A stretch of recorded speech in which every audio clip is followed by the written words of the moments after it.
মহান আল্লাহ রব্বুল আলামিন বলেন, আর যেদিন কাফিরদেরকে জাহান্নামের সামনে পেশ করা হবে, তাদেরকে বলা হবে, তোমরা তোমাদের দুনিয়ার জীবনে তোমাদের সুখ সামগ্রীগুলো নিঃশেষ করেছ এবং সেগুলো ভোগ করেছ।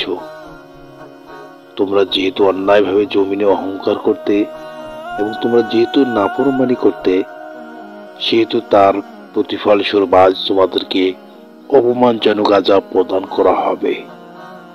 আর স্মরণ করো আদ সম্প্রদায়ের ভাইদের কথা, যখন সে আহকাবের স্বীয় সম্প্রদায়কে সতর্ক করেছিল।